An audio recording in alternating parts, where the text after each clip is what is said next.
পদক তালিকায় বরাবরের মতোই চীন ও যুক্তরাষ্ট্রের মধ্যে হলো তুমুল লড়াই। সেখানে মেয়েদের বাস্কেটবলের সোনা জিতে চীনকে পেছনে ফেলে প্যারিস অলিম্পিক্সে দলগত সেরার মুকুট পেল যুক্তরাষ্ট্র। গত 26শে জুলাই সেন নদীর তীরে ভিন্নধর্মী আয়োজনে প্যারিস অলিম্পিক্সের পর্দা উঠেছিল। বৈশ্বিক ক্রীড়ার সর্বোচ্চ আসরের পদকের লড়াই রোববার শেষ হলো মেয়েদের বাস্কেটবলের সোনার নিষ্পত্তি দিয়ে।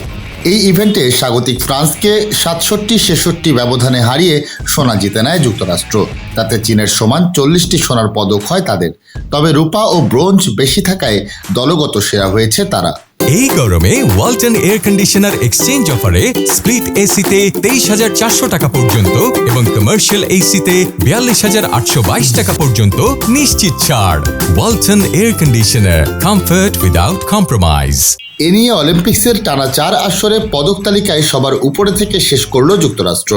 এবার তারা জিতেছে 40 সোনা, 44 রূপা ও 42 ব্রোঞ্জ মিলিয়ে 126টি পদক। তালিকায় দ্বিতীয় স্থানে থাকা চীন পেয়েছে 40টি সোনা, 27টি রূপা ও 24টি ব্রোঞ্জ সহ মোট 91টি পদক।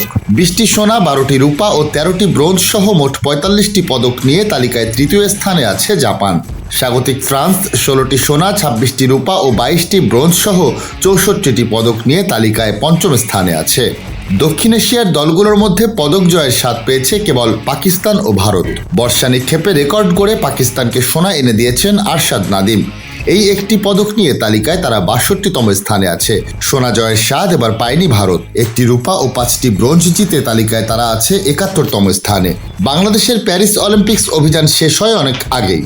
শুটার রবিউল হাসান, আর্চার মোহাম্মদ সাগর ইসলাম, অ্যাথলেট ইমরানুর রহমান, 2 সাঁতারু সামিউল ইসলাম রাফি ও সোনিয়া খাতুন, এই 5 জনের মধ্যে কেবল সামিউল পারেন ব্যক্তিগত সেরা ছাড়িয়ে যেতে। কোনো সাফল্য না পেলেও বিতর্ক সঙ্গী হয়েছে বাংলাদেশের।